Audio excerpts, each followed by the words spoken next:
Pierre Rouquette, bonjour. Bonjour Jean-Marc. Avocat au barreau de Paris, de New York et de Californie. Vous avez amené plein de goodies autour de Donald Trump, effectivement. Nous avons la casquette, je peux même la mettre si vous voulez. Ah bah si vous voulez, tout à fait, formidable. Ça vous va? Alors, pas du tout, mais en même temps... Trump est un misogyne et un gros machiste, ça il faut l'admettre, mais il a d'autres qualités, c'est quand même une bête politique et son combat qui est assez exceptionnel. Et vous êtes soutien de Trump, hein, les gens qui ont douté. J'apprécie pas son côté misogyne, machiste. Enfin, vous arrivez avec des casquettes, des drapeaux et vous avez... C'est pour l'anecdote. Bon. Quand les Français me disent comment les Américains voient la France. Et ils la voient pas. Ils la voient pas. Bah non. Elle n'existe pas, la France, pour eux. On a démonisé, peut-être démonétisé, enfin on l'a rendu diabolique, Donald Trump, alors qu'il avait fait un mandat de 4 ans où il avait un excellent bilan, où il avait eu un excellent programme. On a essayé de destituer 2 fois toutes ces affaires judiciaires bidon.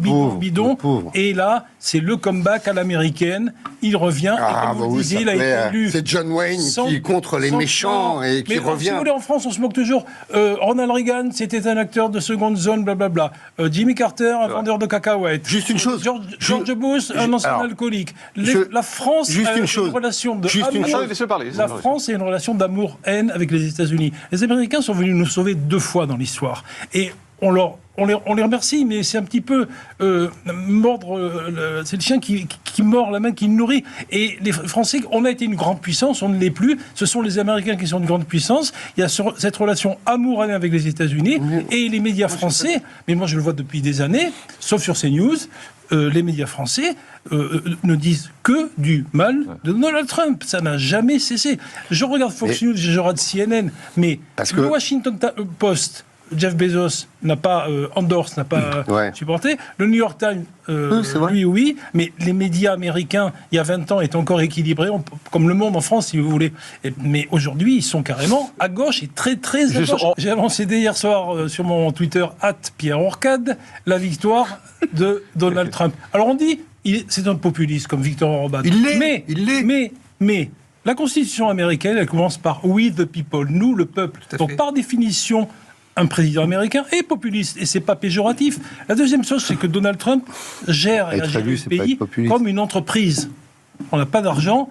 Vous voyez ce que je veux dire? Moi, je me souviens, Emmanuel Macron, quoi qu'il en coûte. Quoi qu'il en coûte, à qui? À nous les contribuables. J'étais éberlué. Trump, c'est un homme d'affaires, il gère... Alors, il y a du social et tout ça, mais il gère l'Amérique, et il va gérer l'Amérique comme une entreprise. Ce qui me fait plaisir, à titre personnel, c'est que Donald Trump, c'est quand même le meilleur ami de l'État d'Israël, sans rentrer dans la polémique, alors que Joe Biden, c'était différent. Et Kamala Harris, elle n'avait absolument aucun programme. D'abord, elle nous a caché que Joe Biden avait un déclin qui devenait... Ça, c'est une vraie question. Alors que Trump a donné peut-être 80 conférences de presse, c'est-à-dire au contact des journalistes, elle en a fait à peu près 3 complaisantes sur ABC, où c'était monté après, etc. Mais de programme, elle n'en avait pas. Et elle ne voulait surtout pas assumer le programme de Joe Biden parce qu'il avait été désastreux, et elle a passé son temps à attaquer Trump, et quand on lui demandait son programme, c'était les Bidenomics, l'économie de Biden, ça marche bien. Ce qui était faux. Et souvenez-vous que cet homme, qui est donc sénile, est toujours... sénile, je sais pas, mais en tout cas, voilà, qui est en difficulté, on va dire. Il est toujours président. Allez-y, Pierre. Sur Donald Trump, et ma femme me le répète tous les jours, il a certes tenu des propos misogynes et machistes inqualifiables, parce que c'est un personnage comme ça, mais il faut aller au-delà de cela. Et on parlait de président Macron. Trump dit à l'OTAN, vous allez participer. Bien sûr. L'Amérique protège. L'Amérique nous a déjà sauvés 2 fois. Trump dit à l'OTAN, vous allez payer, vous allez contribuer. On ne peut pas continuer à dépenser uniquement.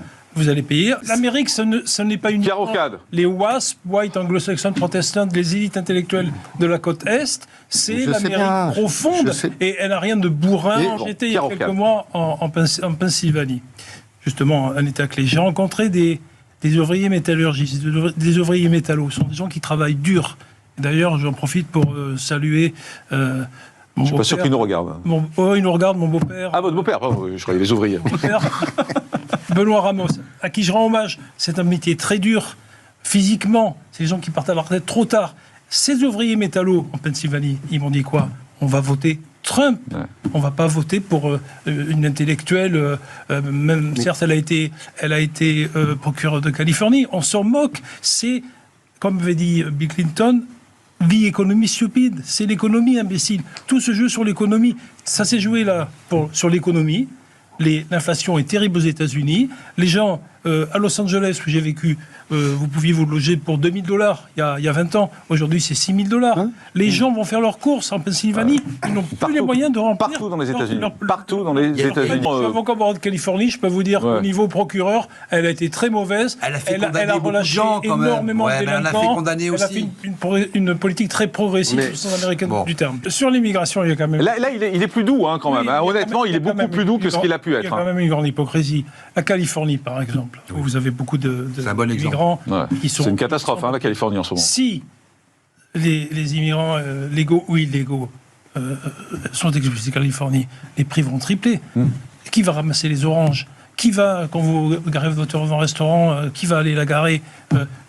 Tout ça, tous ces métiers qui sont sous-payés. Donc il y a une hypocrisie. En ce qui concerne l'avortement, Trump, il n'est pas contre l'avortement. C'est la Cour suprême qui a dit, nous, Cour suprême, on n'est pas une autorité pour décider si l'avortement est bon ou mauvais. Oui. Certains États qui permettent des avortements, je crois, jusqu'au 8e mois. Il y a un système anglo-saxon et américain qui s'appelle le spoil system, le système des dépouilles. C'est-à-dire que Trump va arriver, il va mettre sur l'administration. Comme dans son émission Your File, vous êtes viré. Ce que Biden lui a reproché de ne jamais avoir fait, il va virer des gens qui jugent incompétents et il va constituer son cabinet. Ou pas loyaux, simplement. Ou pas loyaux, et il a le droit de le faire, c'est typiquement anglo-saxon. En France, vous avez des fonctionnaires, des hauts fonctionnaires qui restent au fil des gouvernements. En permanence, avec des retraites énormes, tout ça. Et là, il va prendre les gens qui lui conviennent, et surtout...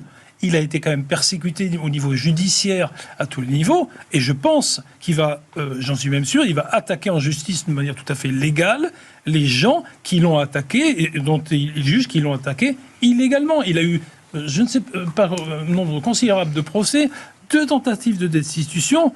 Il revient du diable Vauvert. Est-ce que vous savez qu'un président américain a 10 fois moins de pouvoir qu'un président français? Ça, c'est vrai. Le président français, c'est un monarque. Il peut dissoudre l'Assemblée nationale. Bon, il ne peut pas.